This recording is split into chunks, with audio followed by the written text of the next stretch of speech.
Jai Sri Swaminarayan student. I welcome you all in a lecture of computer programming.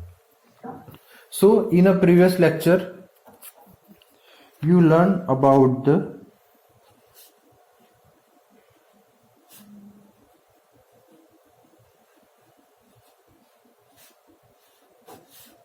go-to statement. Okay. So go-to statement શું છે? Go-to statement is used for unconditional jump from one part to other part of program. એટલે કે go to statement શેના માટે ઉપયોગમાં આવે છે? તો કે અનકન્ડિશનલ જમ્પ પ્રોગ્રામના એક ભાગમાંથી બીજા ભાગમાં કરવા માટે જે છે એ ગો ટુ સ્ટેટમેન્ટનો ઉપયોગ થાય છે. ઓકે, પણ this go to statement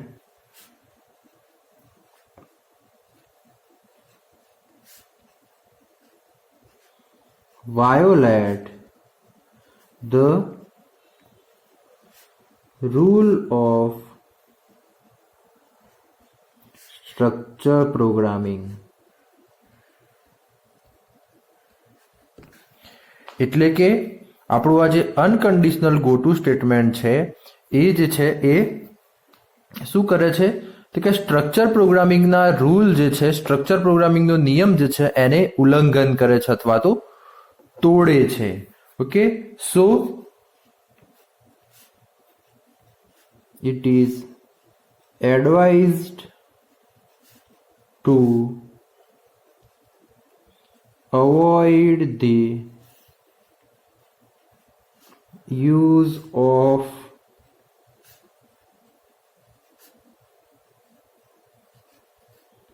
go-to statement or use it carefully.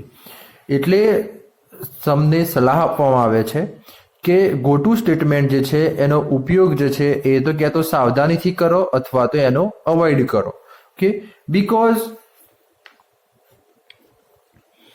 It jumps unconditionally in all over the program. એટલે કે ગો ટુ સ્ટેટમેન્ટ જે છે એ અનકન્ડિશનલી પ્રોગ્રામની અંદર એક જગ્યાએથી બીજી જગ્યાએ જમ્પ કર્યા કરે છે. એટલા માટે જે છે એ ગો ટુ સ્ટેટમેન્ટને સાવચેતીથી વાપરવું જોઈએ અથવા તો એનો ઉપયોગ જે છે એ અવોઇડ કરવો જોઈએ. ગો ટુ સ્ટેટમેન્ટના જે છે એ ટુ ટાઈપ્સ એટલે કે બે પ્રકાર છે અથવા તો એને બે રીતે લખી શકાય છે. એક જે છે એ ફોરવર્ડ ગો ટુ અને બીજું જે છે એ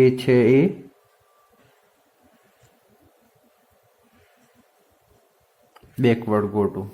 તો જે સ્ટેટમેન્ટની અંદર લેબલ જે છે એ પહેલા આવે અને પછી ગો ટુ સ્ટેટમેન્ટ આવે તો એ જે છે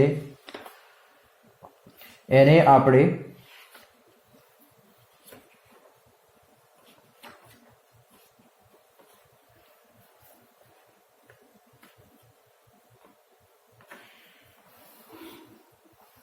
જે સ્ટેટમેન્ટની અંદર લેબલ પહેલા આવે, ઓકે, અને ગો ટુ સ્ટેટમેન્ટ પછી આવે તો એને જે છે એ આપણે બેકવર્ડ ગો ટુ તરીકે ઓળખીશું. અને જ્યારે ગો ટુ લેબલ જે છે એ ગો ટુ સ્ટેટમેન્ટ પહેલાં આવે અને લેબલ જે છે એ એના પછી આવે તો એવું જે સ્ટેટમેન્ટ છે એને આપણે ફોરવર્ડ ગો ટુ તરીકે ઓળખીશું. એટલે કે ગો ટુના જે છે બે પ્રકાર છે કે જેની અંદર એ સૌથી પહેલાં ગો ટુ સ્ટેટમેન્ટ આવે એના પછી જે છે એ લેબલ આવે એ ફોરવર્ડ ગો ટુ કહેવાય, અને જેની અંદર લેબલ પહેલા આવે અને ગો ટુ પછી આવે તો એ જે છે એને બેકવર્ડ ગો ટુ કહેવાય. ઓકે, તો આ જે છે એના વિશે આપણે ગઈકાલે ભણ્યા હતા. હવે આજે આપણે ભણીશું નવું unit, that is unit number 5, કે જે છે એનું નામ છે લૂપિંગ. ઓકે, લૂપિંગ એટલે શું એ સૌથી પહેલા આપણે જોવાનું છે. તો ચલો શરૂ કરીએ. લૂપિંગ. તો લૂપિંગ જે છે એ સૌથી ઇમ્પોર્ટન્ટ કંટ્રોલ સ્ટ્રક્ચર છે. ઓકે, તો looping is a important control structure in higher level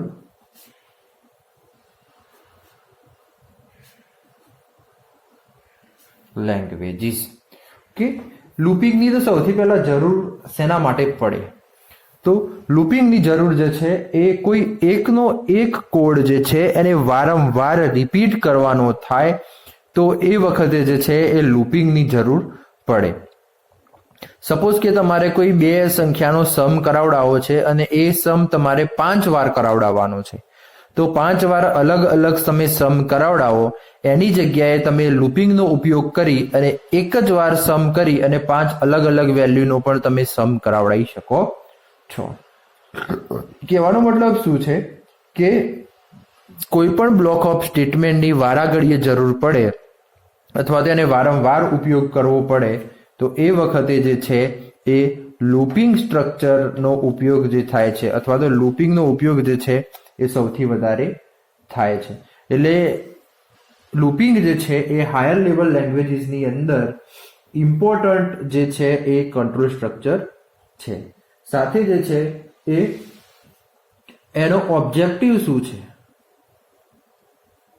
vote is the objective of looping?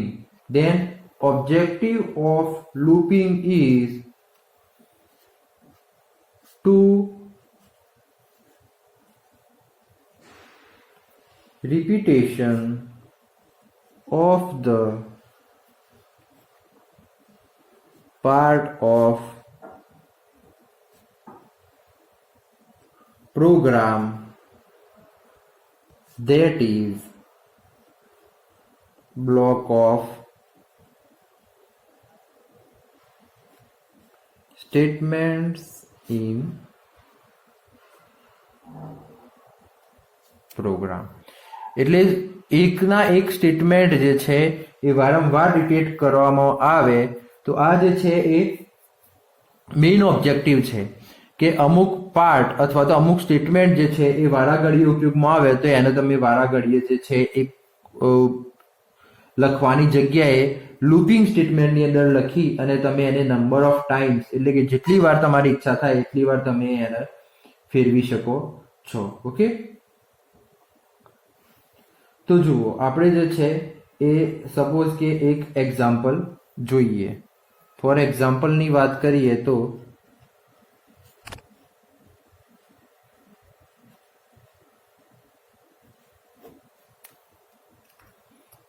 Statement છે સપોઝ કે sum is equal to 0, I is equal to 1. અહીંયા જે છે એ start. Okay, sum is equal to sum plus I is equal to I plus 1. Go to start printf %d/n sum. તો અહીંયા જે છે એ આ જે સ્ટેટમેન્ટ ખરું એ શું થાય છે કે રિપીટ થાય છે. ઓકે, એટલે કે એ સ્ટેટમેન્ટ જે છે એ વારાઘડીએ જે છે એ રિપીટ થાય છે. કયું સ્ટેટમેન્ટ? તો કે sum is equal to sum plus i અને i is equal to i plus 1, કારણ કે આપણને ખબર છે કે અહીંયા સપોઝ કે એવું લખ્યું હોય કે if I less than equal to 10, એટલે કે આઈ ની વેલ્યુ જે છે એ 10 ના થાય ત્યાં સુધી આ સ્ટેટમેન્ટ જે છે એ રિપીટ થયા કરશે. એટલે સૌથી પહેલા આઈ ની વેલ્યુ 1 છે, એટલે કે 0 + 1 is equal two 1. Okay, i is equal two i plus 1, એટલે કે 1 + 1 ઇઝ ઇક્વલ ટુ 2. તો કે 2 લેસ ધેન ઇક્વલ ટુ 10, કે યસ. તો ફરીથી પાછું ગો ટુ સ્ટાર્ટ, એટલે અહીંયા આવશે. હવે i ની વેલ્યુ કેટલી થઈ ગઈ છે? 2. સમની વેલ્યુ કેટલી છે? 1. તો 1 + 2 ઇઝ ઇક્વલ ટુ 3. i ની વેલ્યુ કેટલી થશે? 2 + 1 ઇઝ ઇક્વલ ટુ 3. તો કે 3 less than is equal to 10, no. તો ફરીથી પાછું સ્ટાર્ટ ઉપર જશે. કહેવાનો મતલબ શું છે કે આ 10 વખતે જે છે એ 10 વાર આ સ્ટેટમેન્ટ જે છે એ ફરશે. પણ એના કરતા જે છે એ આપણે લૂપિંગ સ્ટેટમેન્ટનો ઉપયોગ કરવો હોય તો કેવી રીતે કરી શકાય એ જરા જોઈએ. તો આ વસ્તુ જે છે એ જો લૂપિંગથી કરવી હોય તો એની અંદર કેવી રીતે કરાય? તો કે સૌથી પહેલા સ્ટેપ 1 ની અંદર શું કરાય? તો કે ઇનિશિયલાઇઝ સમ, ઓકે, વિથ 0 અને i વિથ 1. એટલે કે સૌથી પહેલા જે છે એ સમ ઇનિશિયલાઇઝ કરો 0 સાથે અને બીજું i ઇનિશિયલાઇઝ કરો 1 સાથે. પછી બીજું સ્ટેપ, તો current value of I is added to sum. Okay, પછી ત્રીજી વેલ્યુ જે છે એ the I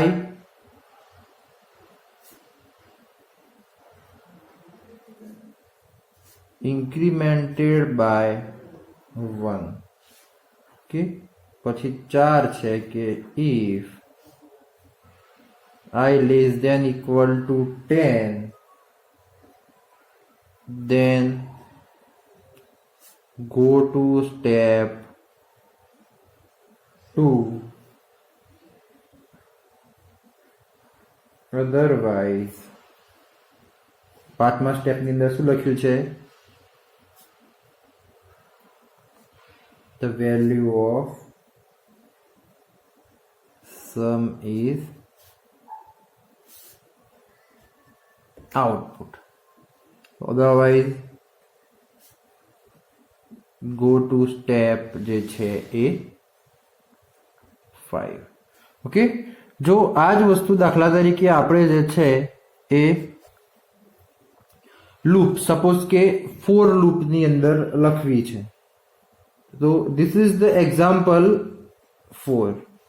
I is equal to 0, I less than equal to 10, I plus.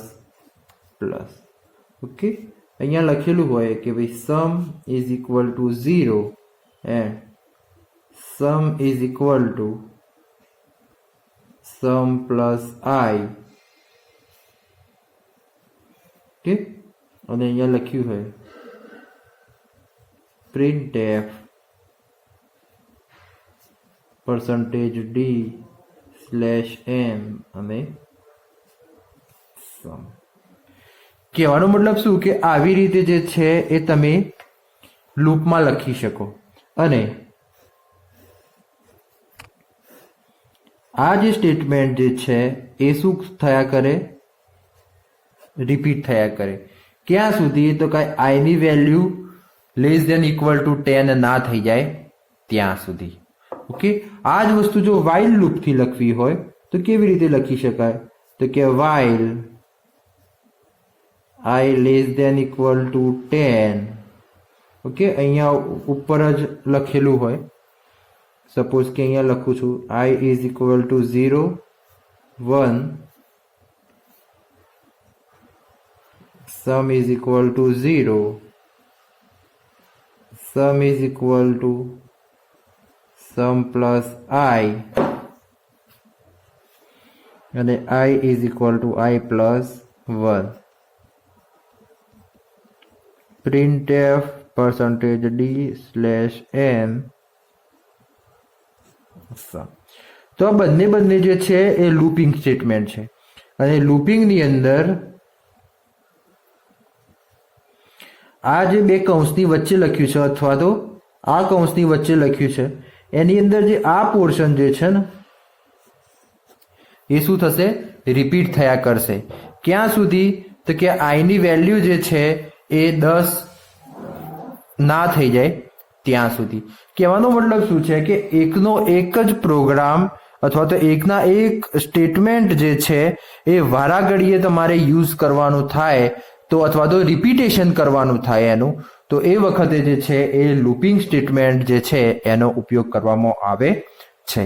Okay, તો લૂપિંગ સ્ટેટમેન્ટ જે છે એનો મેઇન ઉપયોગ છે એ નંબર ઓફ સ્ટેટમેન્ટ અથવા તો નંબર ઓફ કોડ જે છે એને રિપીટ કરવા માટે ઉપયોગમાં આવે છે. તો હવે આપણે જોવાનું છે કે એ લૂપિંગ સ્ટેટમેન્ટના બે પ્રકાર છે. ઓકે, તો ચલો જોઈએ. તો લૂપિંગ સ્ટેટમેન્ટ જે છે એના બે પ્રકાર છે.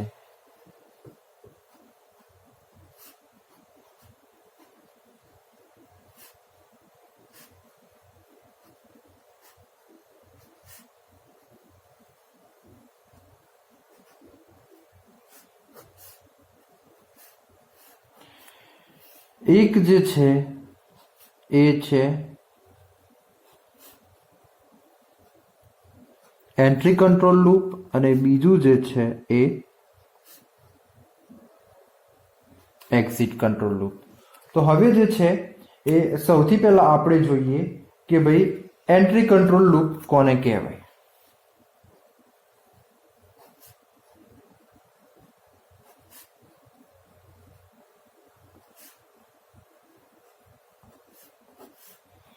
તો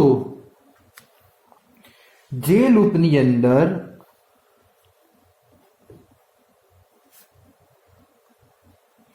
the condition is checked first and then body is executed. તો આ જે લૂપ જે છે એને એન્ટ્રી કંટ્રોલ લૂપ કહેવાય. એટલે કે જે લૂપની અંદર સૌથી પહેલા કન્ડિશન ચેક થાય અને પછી જે છે એ એનું સ્ટેટમેન્ટ એક્ઝિક્યુટ થાય તો એ જે છે એને આપણે એન્ટ્રી કંટ્રોલ લૂપ કહીશું. સપોઝ કે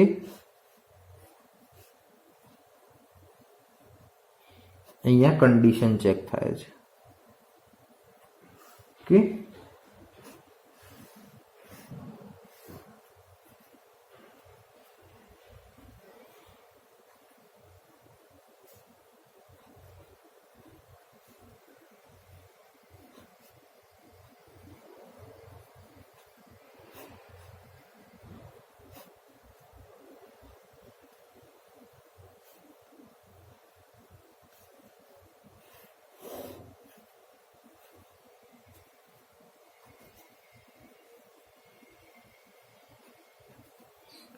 તો આ જે છે આને કહેવાય એન્ટ્રી કંટ્રોલ લૂપ.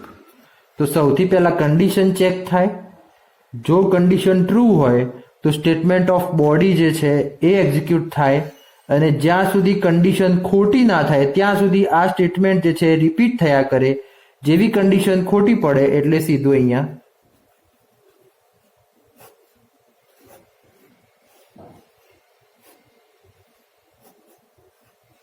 સ્ટોપ ઉપર આવી જાય.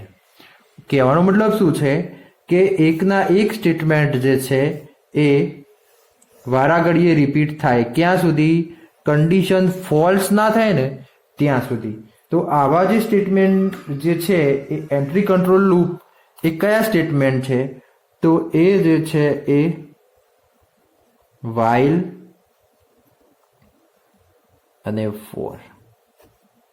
એટલે જ્યારે તમને એવું પૂછે કે ભાઈ આપેલી લૂપમાંથી એન્ટ્રી કંટ્રોલ લૂપ કઈ છે અથવા તો એક્ઝિટ કંટ્રોલ લૂપ કઈ છે, તો આપણને ખબર પડવી જોઈએ કે જે લૂપની અંદર સૌથી પહેલા જે છે એ કન્ડિશન ચેક થાય અને પછી જે છે એ સ્ટેટમેન્ટ એક્ઝિક્યુટ થાય, તો એ જે છે એ લૂપને આપણે એન્ટ્રી કંટ્રોલ લૂપ કહીશું.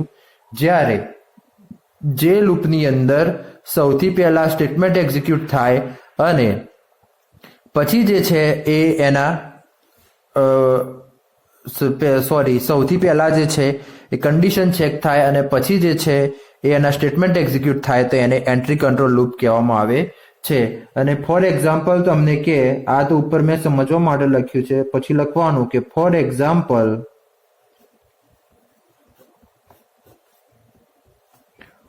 ફોર લૂપ અને while loop is example of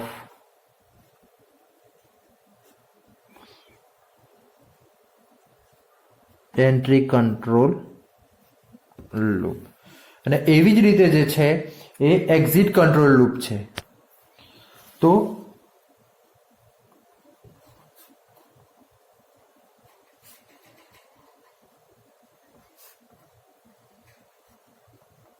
બીજું જે છે એ એક્ઝિટ કંટ્રોલ લૂપ છે. અને એક્ઝિટ કંટ્રોલ લૂપની અંદર શું થાય તો કે in exit control loop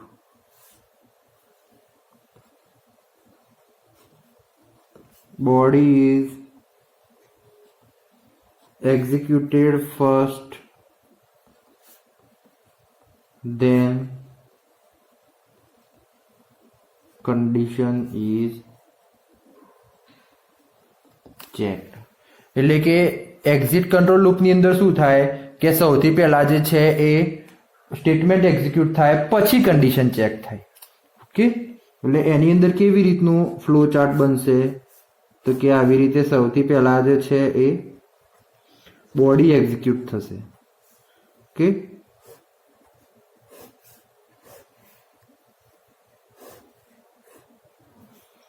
પછી જે છે એ કન્ડિશન ચેક થાય.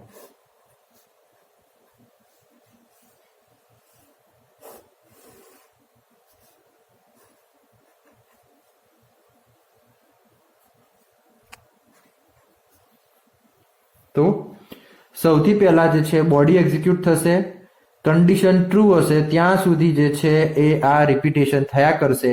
જેવી કન્ડિશન ખોટી પડશે એટલે અહીંયા શું થઈ જશે,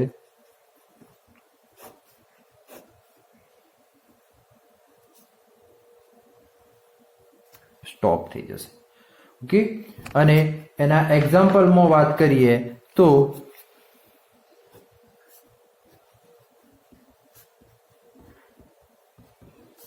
do while loop is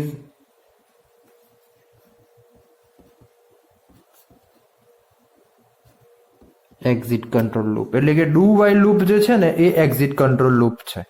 okay, કે જે it execute at least one, એટલે કે એ જે છે એ even though the condition is false. એટલે કે જો આપેલી કન્ડિશન ખોટી પણ હશે ને તો પણ આ બોડીનું આ સ્ટેટમેન્ટ જે છે એ મિનિમમ એક વાર તો એક્ઝિક્યુટ થશે અને થશે જ. કેમ? કારણ કે જે છે એ સૌથી પહેલા સ્ટેટમેન્ટ એક્ઝિક્યુટ થાય છે પછી કન્ડિશન ચેક કરવા જાય છે. એટલે ક્યારેક એવું પૂછાય કે exit control loop is executed at least one even though the given condition is false. Why? આવી રીતે તમને પૂછે કે જસ્ટિફાઈ કરો કે ભાઈ એક્ઝિટ કંટ્રોલ લૂપની અંદર કોઈ પણ સ્ટેટમેન્ટ હશે તો મિનિમમ એક વાર તો એક્ઝિક્યુટ થશે જ. કેમ? તો આપણો આન્સર એવો હોવો જોઈએ કે સર એક્ઝિટ કંટ્રોલ લૂપની અંદર સૌથી પહેલા જે છે એ નંબર ઓફ સ્ટેટમેન્ટ જે છે એ એક્ઝિક્યુટ થાય છે અને એના પછી જે છે કન્ડિશન ચેક થાય છે. That's why the condition is checked letter or after the body part or the statement is executed. That's why the exit control loop executed at least one even though the condition is false. એટલે કે exit control લૂપની અંદર સૌથી પહેલા statement execute થતા હોવાથી અને એના પછી કન્ડિશન ચેક થતી હોવાથી મિનિમમ જે છે એ એકવાર તો કોડ જે છે એ એક્ઝિક્યુટ થશે જ, અને જો કન્ડિશન સાચી હશે તો એક્ઝિક્યુશન ચાલુ રહેશે અને કન્ડિશન ખોટી હશે તો ત્યાંથી સ્ટોપ થઈ જશે.